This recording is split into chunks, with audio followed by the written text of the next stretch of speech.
Aqui na série Mundo Punk do canal Fantástico Cursos, e eu vou deixar a playlist completa com mais de 35 mundos para você criar. Você já foi para o fundo do mar, você já foi para o ar, já foi até para fora do planeta, já foi desde a pré-história até o futuro longínquo.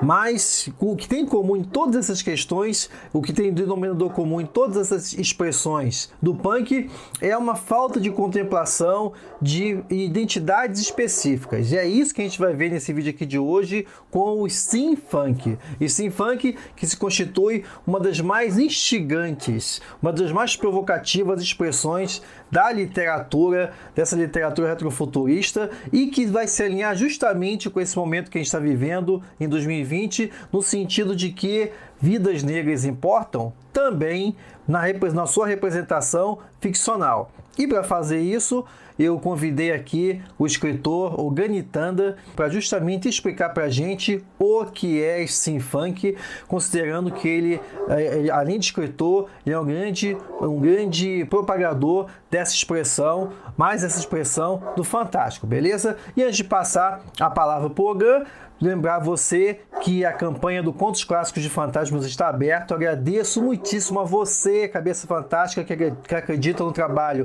do Fantástico Cursos.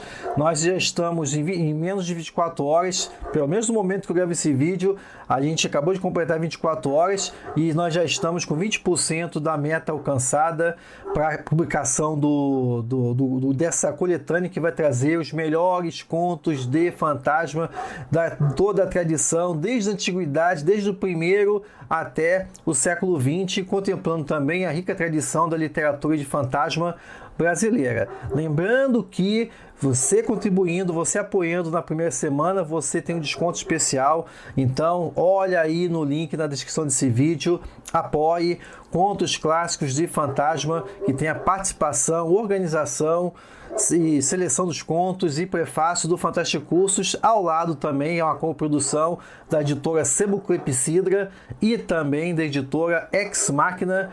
Conto com o seu apoio e vamos lá para o vídeo para conhecer o steampunk. Sejam muito bem-vindos ao Fantástico Cursos. Até agora você já aprendeu sobre o steam, o punk, o steampunk, o cyberpunk e todos esses gêneros retrofuturistas que vêm permeando a literatura, a cultura pop e a estética atual. Como você sabe, o steampunk ele nasceu desse movimento em que ele resgata o período vitoriano com a nossa tecnologia atual, somado a um comportamento de transgressão, um comportamento punk, de enfrentamento da sociedade como tal. Logicamente, o steampunk ele também resgata os valores do período vitoriano, como o cavalheirismo, o bom mocismo, e resgata dentro de seus vilões estilos clássicos de vilania, de malvadeza, de lutas imperiais. Você já deve ter assistido ao vídeo sobre steampunk aqui no canal, aprendido um pouco sobre ele, mas agora eu vou falar sobre um dos filhos do steampunk, e uma discussão que surgiu lá fora, nos Estados Unidos, e começa a aparecer aqui no Brasil. Você já ouviu falar no steampunk?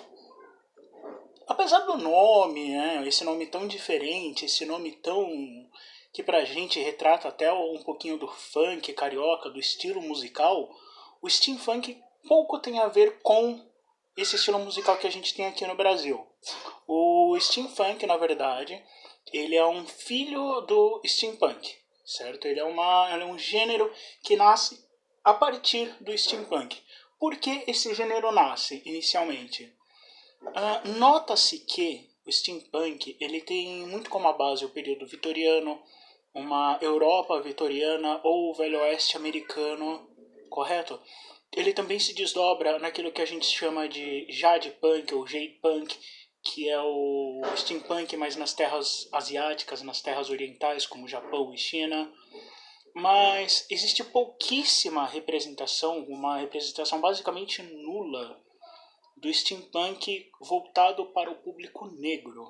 Não só para o público negro, mas o steampunk representando de forma devida a negritude. E quando a gente fala de negritude, a gente não quer dizer, por exemplo, sobre o personagem que é auxiliar do protagonista e é negro. Sobre o negro místico que muitos autores adoram colocar nas suas obras. Não é isso, a gente fala de um protagonismo correto, de personagens fortes, de personagens que não são rasos, de personagens complexos e que são afrodescendentes. Tanto faz se eles têm a origem africana ou se eles são do país ou do mundo fictício onde eles estão. Em um primeiro momento, esses personagens eles passam a não fazer parte mais do coadjuvante e eles vão para a linha de frente. O mais interessante do steampunk é que ele é um gênero novo, ele é muito, muito novo. A gente está falando aí de obras de 2013, 2014, talvez até 2015 ou 2016. Primeiro com Milton Davis e depois com Balegun Ojetad, eu não sei se é assim que se pronuncia, desculpa.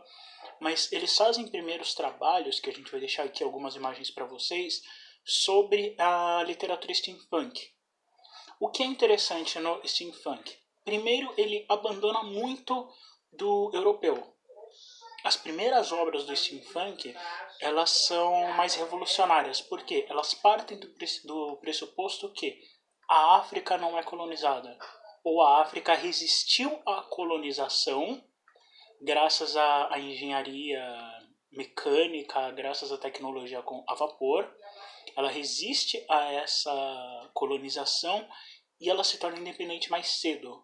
Ou ela nem chega a cair sob os domínios da Europa. Ela é um continente à parte, com suas próprias nações, lutando ali entre si e lutando contra os colonizadores.